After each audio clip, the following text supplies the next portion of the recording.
इस वीडियो में हम लोग देखेंगे कि कैसे हम किसी भी पॉइंट पर पोटेंशियल कैलकुलेट कर सकते हैं। We know that potential at a point V P का फॉर्मूला होता है के क्यू बाय आर।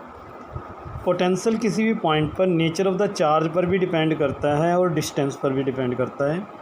दूसरा पॉइंट ये है कि potential being a scalar quantity, ये स्केलर क्वांटिटी है, तो किसी भी पॉइंट पर मान लो आपको दो या दो से ज़्यादा चार्जेज की वजह से पोटेंशियल निकालना है, तो total potential at any point will comes out to be the algebraic sum of the potential due to individual charges. तो आपने सब चार्जेज का सम कर देना है, उन सब के सम के बराबर होगा आपका पोटेंशियल। बट बात ध्यान रखनी है कि जब आप पोटेंशियल कैलकुलेट करेंगे तो आपको चार्ज के नेचर को कंसिडर करना है। चार्ज पॉजिटिव है तो पोटेंशियल पॉजिटिव आ जाएगा, नेगेटिव है तो नेगेटिव आ जाएगा, और उन सबको एल्जेब्रिकली ऐड करना है। ठीक है, that is what we have to think about it. So मैं एक क्वेश्चन आपके सामने प्रेजेंट कर रहा हूँ, पहले वो करते हैं। So this is the question on the screen. Calculate potential at a point 10 cm away from a charge of 1 microcoulomb and also calculate work done in taking a test charge of plus 9 microcoulomb from this point। कौन सा point? इस point से to another point 15 cm from 1 microcoulomb charge, यानी कि एक point 1 microcoulomb charge से 15 centimetre पर है। इस टेस्ट चार्ज को 10 सेंटीमीटर से 15 तक लाने में मुझे कितना वर्क करना पड़ेगा। तो इस क्वेश्चन के अंदर दो पार्ट हैं। तो पार्ट 1 आपको पोटेंशियल एट ए पॉइंट निकालना है। देखो डायग्रामेटिकली देखो तो ये एक सोर्स चार्ज है 1 माइक्रोकुलम्ब प्लस का है, और ये पॉइंट मान लीजिए पी पॉइंट है जो यहाँ से 10 सेंटीमीटर के डिस्टेंस पर है। तो आपको वी पी निकालना है, पोटेंशियल एट ए पॉइंट। तो पोटेंशियल एट ए पॉइंट का फॉर्मूला क्या है? आप जानते हो V P potential at a point का फॉर्मूला है के क्यू बाय आर। के की वैल्यू जानते हो 9 इंटू 10⁻⁹, क्यू 1 माइक्रोकुलम्ब 1 इंटू 10⁻⁻6, और डिस्टेंस हो गया 10 सेंटीमीटर, तो 10 इंटू 10⁻⁻2। तो काटो ये 10⁻⁻2 -4 हो जाएगा, -1 -5 रह जाएगा, 4 बच जाएगा, तो 9 इंटू 10⁻4 वोल्ट। ये पोटेंशियल हो गया आपका पी पॉइंट पर, पहला पार्ट हो गया। बड़ा सिंपल है। अगर ये चार्ज नेगेटिव होता तो यहाँ माइनस ले लेते, तो -9 इंटू 10⁻4 वोल्ट आ जाता।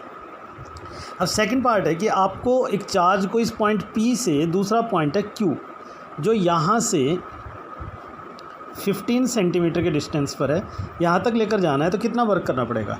तो देखो फॉर्मूला था आपका, याद होगा, WPQ upon Q naught equal to VQ minus VP, VQ minus VP, VQ minus VP। P से Q ले जा रहे हो तो Q पहले आएगा, राइट। तो इसका मतलब मुझे Q पॉइंट पर भी पोटेंशियल निकालना पड़ेगा, तो Q पॉइंट पर भी पोटेंशियल निकालो। VQ 9 इंटू 10⁻9, 1 इंटू 10⁻⁻6, और अब ये डिस्टेंस हो गया 15 सेंटीमीटर, तो 15 इंटू 10⁻⁻2 सेंटीमीटर के मीटर बना दिए। तो 9/15 इंटू 10⁻⁻, देखो -2 -4 5 हो गया ये, राइट। तो ये एक तरीके से 15, इसको 1.5 लिख लूँ तो 1.5 इंटू 10⁻1 कर दूँगा, राइट। तो ये 6 आ जाएगा, 6 इंटू 10⁻4 वोल्ट हो जाएगा, 6 इंटू 10⁻4 वोल्ट हो गया। अब यहाँ वैल्यू देखो WPQ आपको निकालना है। Q नोट कितना है, कौन सा चार्ज मूव करवा रहे हो, 9 माइक्रोकुलम्ब।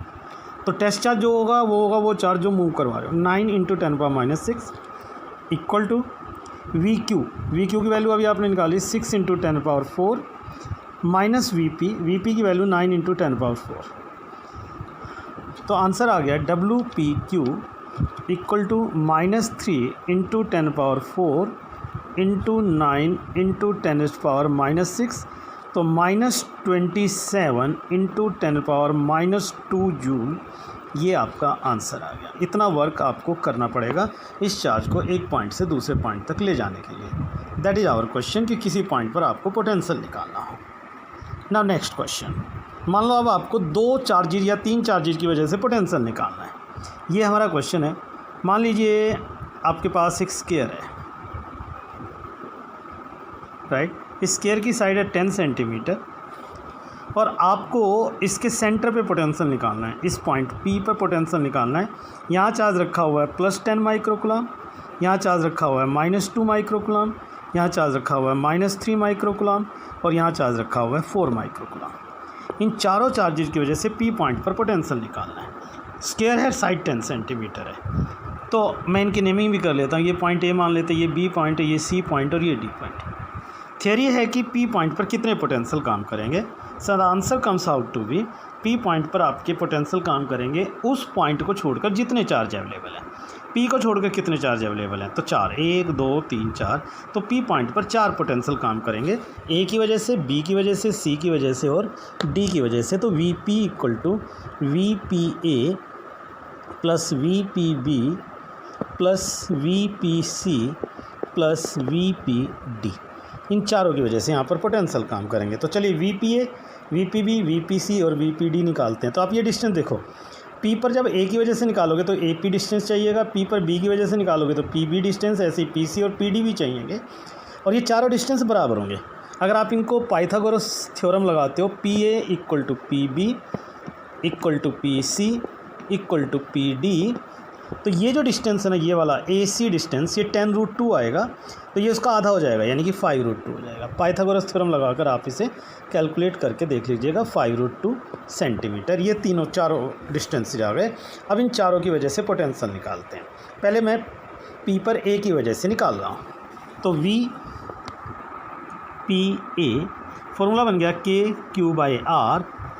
के हो गया 9 × 10⁹। ए पर जो चार्ज है वो है 10 माइक्रोकुलम, वो भी प्लस का, तो 10 × 10⁻⁶ अपॉन, और जो डिस्टेंस है वो 5√2 हो गया, 5√2 सेंटीमीटर है, तो 5√2 × 10⁻²। तो अगर आप इस पूरी कैलकुलेशन को करते हो तो ये हो गया 9/5√2।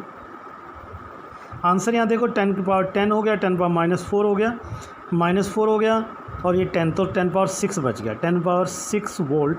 ये पी पर ए की वजह से पोटेंशियल आ गया, -4, 5 बच गया, 10⁻6 हो गया। ऐसे ही आप पी पर बी की वजह से, सी और डी की वजह से चारों वैल्यू निकालें। सो देखो इस तरीके से मैंने सारी वैल्यूज़ कैलकुलेट कर दी हैं आपके लिए। वी पी बी, तो बी वाला चार्ज लेंगे, लेकिन माइनस है तो माइनस लेंगे, ऐसे ही सी वाला चार्ज लेंगे, ऐसे ही डी वाला चार्ज लेंगे। तो ये आपकी सारी वैल्यूज़ आपके सामने आ गई। अभी तो ये चारों अलग अलग वैल्यूज़ निकली हैं, अब टोटल वैल्यू निकालनी है। अच्छा एक चीज़ देखो, इसको सोल्व करने का तरीका देखो, ये तीनों वैल्यू 5 में है, ये पावर 6 में है, तो पहले इसको 5 में ही कर लो ताकि थोड़ा आसान हो जाए।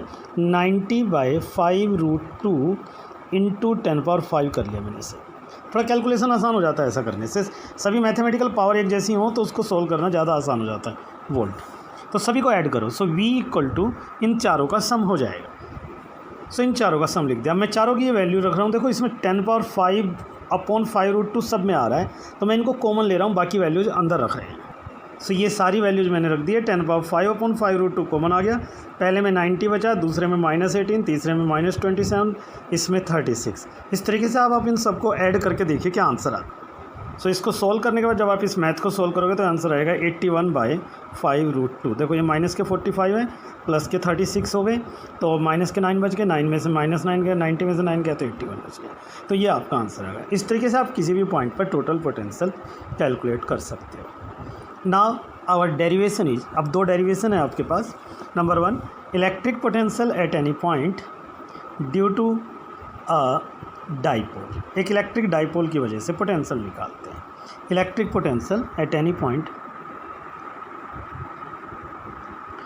इलेक्ट्रिक पोटेंशियल, चलिए इसकी वजह से ये नहीं करते। पहले एक मैं छोटा सा पॉइंट और बताता हूँ कि इलेक्ट्रिक पोटेंशियल इज कांस्टेंट। एक छोटी सी लाइन ध्यान रखना, electric potential is constant inside a hollow conductor. एक होलो कंडक्टर के अंदर इलेक्ट्रिक पोटेंशियल की वैल्यू कांस्टेंट रहती है। होलो कंडक्टर, जैसे मान लो ये एक होलो कंडक्टर है, होलो कंडक्टिंग बॉडी है, तो इसका पोटेंशियल सेंटर से लेकर सरफेस तक सेम रहेगा। यानी कि सेंटर पर अगर पोटेंशियल निकालो, चाहे सरफेस पर आप पोटेंशियल निकालो, दैट विल रिमेन सेम। अगर मैं इसका रेडियस r मान लेता हूँ तो इसका जो पोटेंशियल होगा VC equal to VP, even और कोई पॉइंट आप बीच में मान लो ये पॉइंट A है, इक्वल टू VA, ये सभी वैल्यू सेम होंगी, and is equal to KQ/R। जबकि आउटसाइड मान लो एक पॉइंट बाहर है, तो ये डिस्टेंस कैपिटल R हो गया, तो आउटसाइड ये पॉइंट मैं B मान लेता हूँ, तो आउटसाइड पोटेंशियल अगर आपको निकालना है तो VB equal to Q by capital R, तब आपको उसका एक्चुअल डिस्टेंस लेना है। लेकिन सेंटर पर निकालना हो, सरफेस पर निकालना हो, बीच में किसी पॉइंट पर निकालना हो, तो हर जगह पोटेंशियल की वैल्यू सेम रहेगी, ये ध्यान रखना है। फॉर एग्जांपल किसी ने मुझसे कहा कि एक कंडक्टर है, उसको मैंने 10 माइक्रोकुलाम का चार्ज दे रखा है। इस कंडक्टर का जो रेडियस है वो 5 सेंटीमीटर है। इसके सेंटर पर पोटेंशियल क्या होगा ये बताओ, सरफेस पर क्या होगा ये बताओ, और एक पॉइंट है जो 10 सेंटीमीटर है फ्रॉम द सरफेस, वहाँ पोटेंशियल कितना होगा ये बताना आपको। तो 3 पॉइंट हो गए। तो 10 माइक्रोकुलाम चार्ज आपने इसको दे रखा है, तो क्यू तो हो गया 10 माइक्रोकुलाम, यानी कि 10 × 10⁻⁻⁶। जहाँ तक बात सेंटर की और सरफेस की है, इन दोनों पॉइंट पे पोटेंशियल सेम रहेगा, यानी कि वी सेंटर या वी सरफेस इक्वल टू के क्यू बाय डिस्टेंस लोगे रेडियस के बराबर। तो के 9 × 10⁻⁹, क्यू की वैल्यू दे रखी है आपको 10 माइक्रोकुलाम, 10 × 10⁻⁶, और इसका रेडियस है 5 सेंटीमीटर, तो 5 × 10⁻², तो 5 टू दिस, तो ये आ गया 18 × 10⁵ वोल्ट, ये इसका आंसर आ जाएगा। इसको सोल्व कर लें। लेकिन अगर आपको आउटसाइड निकालना है, तो फिर आपको एक्चुअल डिस्टेंस लेना होगा 9 × 10⁻⁹ × 10 × 10⁻⁶। अब देखो डिस्टेंस को ध्यान से देखना, इसने क्या कहा है 10 सेंटीमीटर फ्रॉम द सरफेस से 10 सेंटीमीटर, तो आपने डिस्टेंस तो सेंटर से काउंट करना है। 5 तो ये हो गया और 10 यहाँ हो गया, तो टोटल हो गया 15 सेंटीमीटर। हमेशा ध्यान रखना डिस्टेंस आपने सेंटर से लेना है। तो 15 × 10⁻², तो ये आपका आंसर आ गया। 18 3 से काटोगे आप, 3 3 जा 3, 5 जा, 5 से काटोगे तो 5 2 जा हो गया, तो 6 × 10⁵ वोल्ट, ये आपका आंसर आ जाएगा। This is your answer, this is how you have to think about it. ध्यान रखना सेंटर से लेकर सरफेस तक पोटेंशियल सेम रहता है, जबकि आउटसाइड पोटेंशियल निकालना हो तो फिर एक्चुअल डिस्टेंस आपको देखना है। तो रही बात electric potential due to a dipole, इसको हम अपने नेक्स्ट वीडियो में इंट्रोड्यूस करेंगे।